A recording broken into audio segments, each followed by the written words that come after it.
এই আজকে আমরা কথা বলবো উদ্ভাসের মালিক টাওয়ার, ফার্ম গেট, হোয়াটসঅ্যাপের। তো উদ্ভাসের মেইনলি ফার্ম গেটে অনেকগুলা ব্রাঞ্চ আছে, একমাত্র মালিক টাওয়ার ব্রাঞ্চটাতে ইঞ্জিনিয়ারিং কোচিং করানো হয়। তো যারা অ্যাডমিশন ক্যান্ডিডেট আছে, বিশেষ করে যারা ইঞ্জিনিয়ারিং ক্যান্ডিডেট আছে, অনেকের এই জায়গাটাতে পড়ার একটা ফ্যাসিনেশন থাকে। তো এই ভিডিওতে আমি কথা বলবো যে এখানে আসলে কেমন পড়ায়, ভালো না খারাপ। আমি নিজে যেহেতু সেখানে পড়ছিলাম।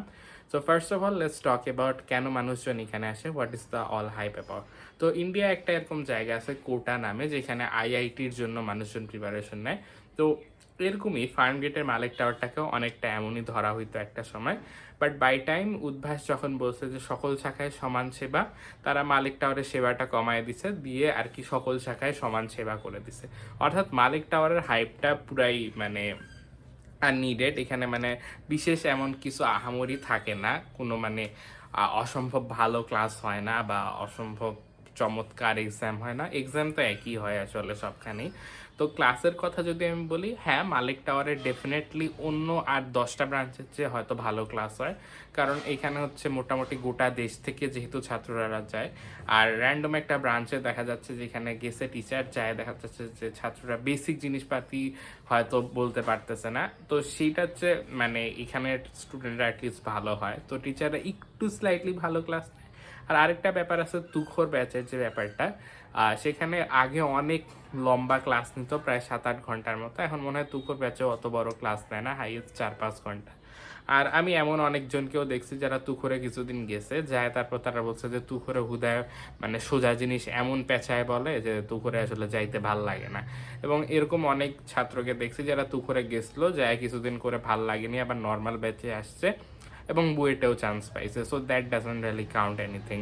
তো আমার মনে হয় যে তোমার যদি আসলে ফার্ম গেটে বা কোথাও যাওয়ার ইচ্ছা থাকে, তাহলে একটা জিনিস মাথায় রাখিও, তোমার যদি এইচএসসির বেসিক ভালো থাকে তাহলে এগুলা রিস্ক নিতে যাইও। দেখা যাচ্ছে যে তুমি ভাবতেছো তুমি ফার্ম গেটে যাবা, উদ্ভাস তোমাকে সব কিছু গিলায় খাওয়ায় দিবে এবং তুমি সেভাবে ভালো করতে পারবা। So that's not possible. তো তোমার যদি অলরেডি তুমি ভালো থাকো, তারপর সেখানে যাও, তাহলে তোমার মানে কোনো তোমাকে আর কি আপগ্রেড করবে না, তুমি যেমন ছিল তোমাকে তেমনই রাখবে। আচ্ছা, আরেকটা প্রশ্ন আসে, সেটা হচ্ছে যে অফলাইন ক্লাস করা কি ওর্থ কিনা। তো আমার মনে হয় যে অনলাইন ক্লাসে অনেক প্যাচাল পারে বেশি, এবং অফলাইন ক্লাসে হচ্ছে অল্প সময় জিনিসগুলো কভার করার চেষ্টা করে। বাট অফলাইন ক্লাসে যে সমস্যা সেটা হচ্ছে যে তুমি যদি অ্যাটলিস্ট ক্লাসে যাওয়ার আগে গোটা চ্যাপ্টারটা নিজে পড়ে না যাও, মানে আমি বলতেছি না যে চ্যাপ্টারটা তুমি কখনোই পড়োনি, চ্যাপ্টারটা ক্লাসে যাওয়ার আগে তোমাকে গোটাটা পড়ে যেতে হবে, তাহলে তুমি বুঝে পাবা। এটা হচ্ছে অফলাইন ক্লাসের ব্যাপার স্যাপার। আর অফলাইন ক্লাসে যেহেতু টাইম কম থাকে, দেখা যাচ্ছে যে কেমিস্ট্রির মতো অনেক জিনিসপাতি মানে ভালো করে পড়াইতে পারে না, যেহেতু কেমিস্ট্রির চ্যাপ্টারগুলো সাধারণত একটু বড় থাকে, অনেক টপিক থাকে, অনেক কন্টেন্ট থাকে।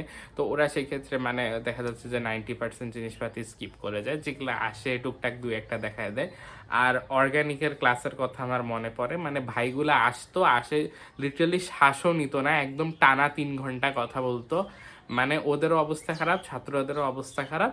সো এরকম আর কি অফলাইন ক্লাসের অবস্থা। বাট অফলাইন ক্লাস ডেফিনেটলি মানে তোমার ওই যে পড়াশোনার যে কিক স্টার্ট যেটা দরকার সেটা করে দেওয়ার জন্য খুব ভালো ছিল। আর দ্যাটস ইট, আমার মনে হয় না যে offline worth it. But offline ওই যে তোমার কিক স্টার্টটা করে দিতে পারে, আর অনলাইনে তোমার দেখা যাচ্ছে যে মানে হ্যালো কেমন আছো, সবাই জয়েন করুক, এরকম করতে করতে দেখা যাচ্ছে যে অনেকটা টাইম নষ্ট হয়ে যায়। আবার দেখা যাচ্ছে সবাই গোটা অনলাইন ক্লাস করেও শেষ করে না, ফলে দেখা যাচ্ছে ইম্পর্টেন্ট টপিকগুলাই মিস চলে যায়। আর অফলাইনে আসে শুধু ইম্পর্টেন্ট টপিকই পড়ায়, তা বাদে অন্য কিছুই পড়ায় না। So that's overall about Udvash Farmgate. Thanks for watching this video, subscribe and see you.